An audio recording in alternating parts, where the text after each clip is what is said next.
Bonsoir à tous.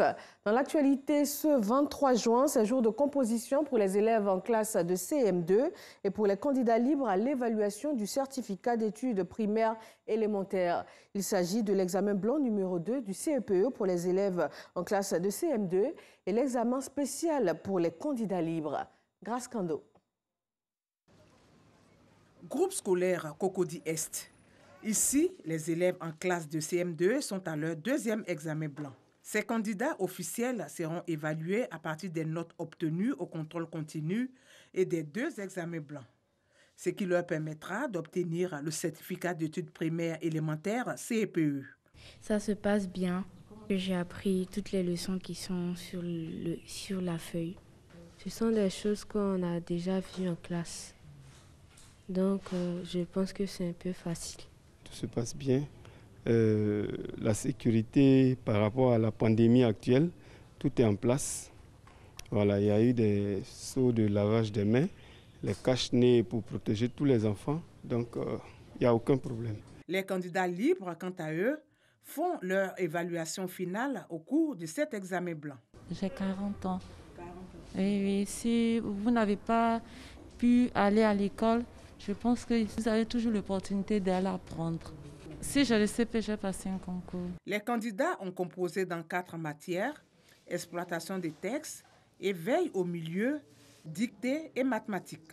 Pour s'enquérir du bon déroulement des épreuves, la ministre de l'Éducation nationale, de l'enseignement technique et de la formation professionnelle a visité quelques centres dans le district d'Abidjan. Le programme pédagogique a été totalement achevé. J'ai pu le vérifier partout où je suis passé, parce que c'est l'une des raisons pour lesquelles nous avons repris l'école. Parce qu'il fallait achever le programme pédagogique, faire en sorte que les enfants aient le niveau requis pour aller en classe supérieure. Et c'est une donne qui est très importante pour nous si nous voulons avoir une éducation de qualité, une formation de qualité. Tous ceux qui auront 10 de moyenne seront admis à passer en classe de 6e à la rentrée prochaine. Sur les 583 541 candidats, l'on enregistre 6 604 candidats libres, 14 malvoyants et 45 malentendants. Ce sont les mêmes épreuves que les voyants, seulement que nos épreuves sont transcrites dans notre écriture que nous appelons le braille. En fait, c'est des points pour que ce soit en relief afin que les enfants puissent toucher du doigt pour lire. Nous sommes engagés dans l'école inclusive aujourd'hui.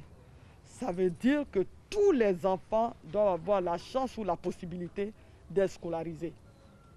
Je dis bien tous les enfants, y compris ceux vivant avec un handicap. Les résultats de cette session d'évaluation seront connus le 8 juillet prochain. Direction la Cour pénale internationale, ouverte hier lundi, l'audience en appel dans l'affaire procureur de la CPI contre Laurent Gbagbo et Charles Blé Goudé. L'avocat des victimes a ce mardi argumenté que la décision de l'acquittement des juges de la majorité de la Chambre de première instance prononcée le 15 janvier 2019 n'était pas dans les normes. Les 3 juges siégeants n'étaient pas d'accord sur plusieurs points et pour la défense, l'accusation fait un procès d'intention aux juges. Le coronavirus continue de sévir dans le monde. En Allemagne, les voyants repassent au rouge pour certaines régions. Il s'agit d'un reconfinement à l'échelle locale pour plus de 600 000 personnes face à l'éruption d'un nouveau foyer de contamination parti du plus grand abattoir d'Europe.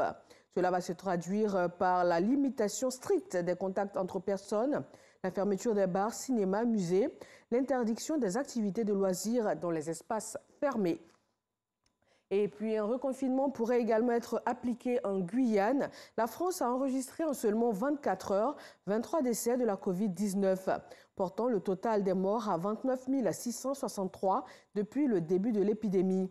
En Outre-mer, particulièrement en Guyane, le virus circule activement, en particulier le long du littoral et dans l'ensemble des villages du territoire.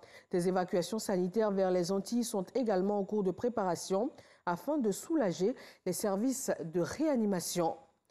L'Arabie saoudite annonce le maintien du grand pèlerinage 2020 à la Mecque. Ce sera du 28 juillet au 2 août, mais dans des conditions particulières.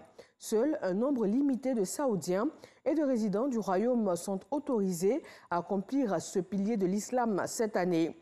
Les musulmans en provenance de tout autre pays du monde ne pourront pas faire le pèlerinage puisqu'ils n'auront pas de visa pour avoir accès à la Terre Sainte. Et puis, sur le sol américain, le président Donald Trump vient de signer un décret prolongeant la suspension des visas jusqu'à la fin de l'année. Elle touche désormais les programmes d'échange et les métiers spécialisés.